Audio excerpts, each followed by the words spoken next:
Harapang tagapayo tayo. Dr. Love, give us some love. May pagkakataon pa naman para mailigtas natin yung ating relasyon. Ah, sa pangyayari, sa pang-araw-araw na buhay natin, may mga aral na binibigay ang Panginoon sa atin. Kailangan lang buksan natin yung mga mata natin at ang ating isipan doon sa mensahe ng Diyos, no? Kay Aida, nakita na natin yung kamalian natin dito. At ang mag-uugnay lamang niyan para mabuo ang ating relasyon sa kapwa, yung humility, yung pagtanggap natin sa kamalian natin. Nakita natin yung concern mo sa mga bata, no? Pero mali yung paraan ng pagbibigay ng concern o pagpapahayag ng concern. Sa halip na makabuo, nakasisira tayo ng pagkakaibigan. Maraming salamat. Tama. Thank you, Dr. Love. Doc Camille, anong palagay mo? Tignan mo maigi yung priority mo. Dahil kasi sinasabi mo yung 4 yung naiiwan, tapos 4 yung nag-aaral.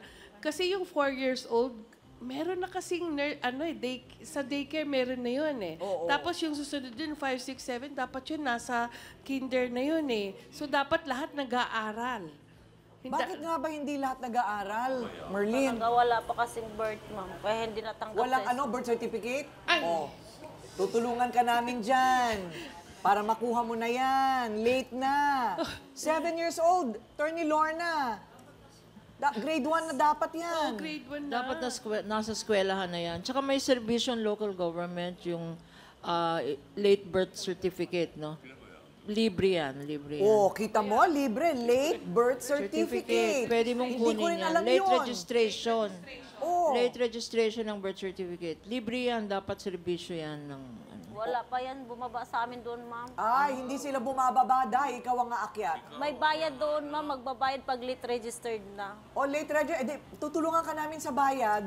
Merong Kesa bayad. naman hindi makapag-aral ang mga anak mo. Diba?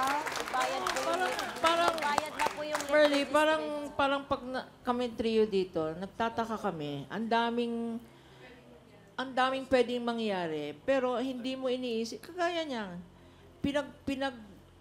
pinagsabihan ka na pwedeng may late birth certificate, inisip mo yung bayad, hindi mo inisip na 7 years old na yung anak mo, wala pa, hindi pa nag-aaral. Hindi ba? Parang mali ang priority.